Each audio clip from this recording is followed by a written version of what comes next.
Ho ho ho! Merry Christmas! Here we go then guys, my festive chocolate Yule log. All the ingredients are in front of you. They're noted throughout the video and I'll stick them in the description below with the method.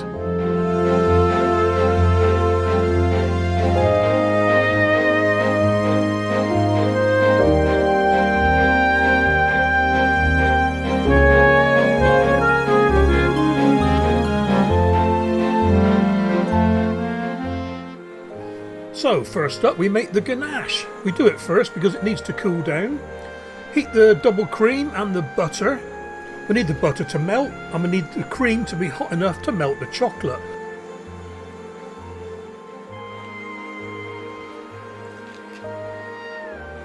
Be careful with the cream though, too hot and it will burn and ruin everything. So in with the chocolate a bit at a time. And at this point I thought, now if this sets too quick I'm going to have trouble reheating it. So I put it into a bowl, just so I could put it in the microwave if I had to.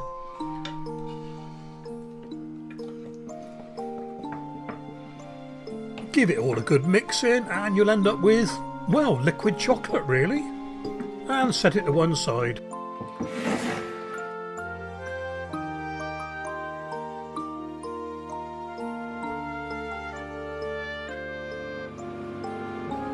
Next up is the chocolate sponge.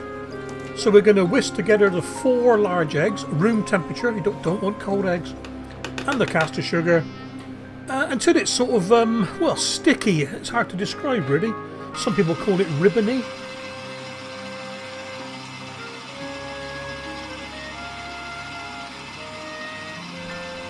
It takes about 6 to 7 minutes to get to this stage, and then it's in with the zest of an orange. I'm allergic to oranges, they make me sneeze. Dedication. And give it another mix in, another minute or so, and here you can see it's just not peaky, but it's keeping its shape when you remove the balloon whisk. Right, time to fold in the flour and cocoa powder. If you haven't already sifted it, sift it now. I prefer to do it now. I get the feeling it incorporates more air into the mix, you know. And you want to add this in about 3 stages and gently fold it in. You don't want to undo all your hard work by knocking the air out of the mix.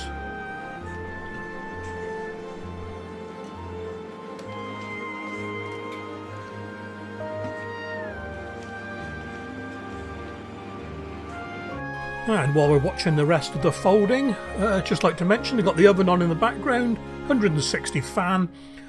And I've already lined a Swiss roll tray with parchment paper. You could use a baking sheet as long as it's got some sides to it.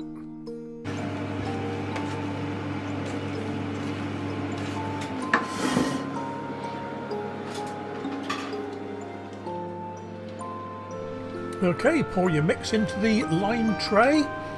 I used to have a tray with square corners and I can't find it anywhere. You can see the parchment paper is all reeved up in the corners. It doesn't matter, it's going to get coated with that ganache anyway. But it wouldn't win any shows for a Swiss roll, that's for sure. So just poke it around a bit, get it flat, use a palette knife if you've got one handy. Level it out and in the oven, 160 Celsius for a fan oven. About 10 minutes, not too long, you want it to it just springs back when you press the centre. Yeah, just like that, it's a little bit, well, spongy. Okay, get a new sheet of paper, give it a little dusting with some icing sugar. You probably don't need to do this, but I've always done it and old habits die hard. And the moment of truth when you come to tip the sponge out. There we are, you know you've got a good one if it comes out in one piece. Peel back the paper.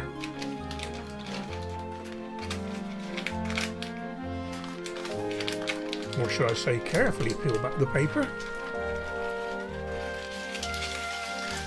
And while it's still warm, roll the sponge up, taking the new sheet of paper with it. Get it as tight as you can to start off with, you'll get a nicer roll at the end.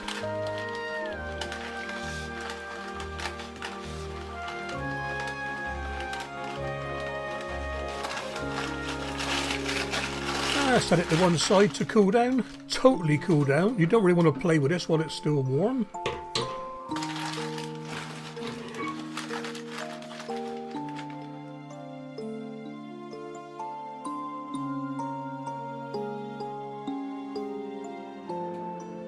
And while your roll's cooling, it probably take about 20 minutes to cool down, you can make your orange buttercream. So in with the icing sugar, in with the softened butter,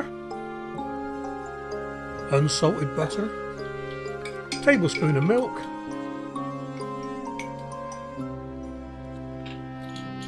teaspoon of orange extract or orange essence, and beat it till it's creamy.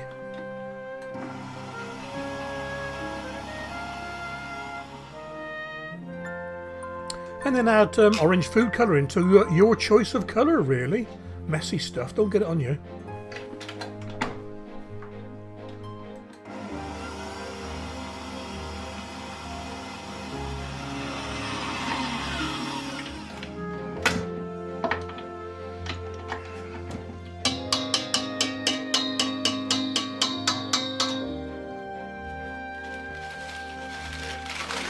Okay then, the moment of truth. Unrolling the roll.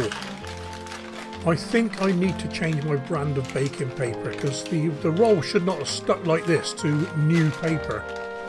But it was alright. Like I said, it's being covered with ganache, so you know.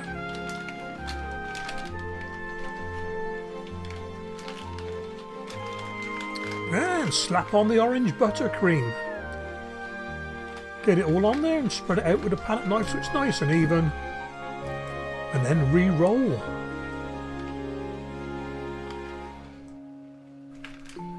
Disappointing that it stuck so much to the new piece of paper, but hey ho.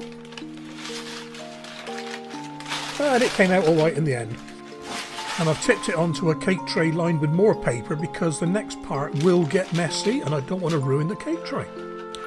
So cut the log into, well, a log shape. Can't describe any better than that. Now the ganache was a little bit runny. In fact, I'm sure some purists will say it's far too runny, but this worked in my favour because it went into all the nooks and crannies. Easier to work, wasn't sort of, well, stiff really. Nice and sloppy. And there you can see what I mean about me making a mess. Oh dear.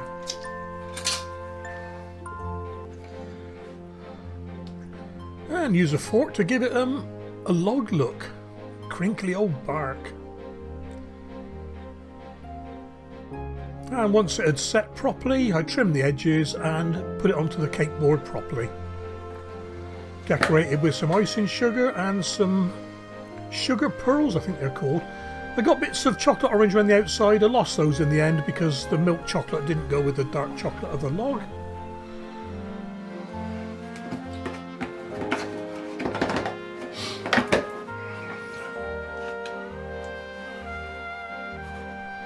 I think it turned out alright in the end. Well, there you have it guys, an orangey, chocolatey, Christmassy Yule log. And this is Digwell wishing you all the very best for Christmas and the New Year. Look after yourself guys, stay safe, and well, I'll catch you next year. Take care.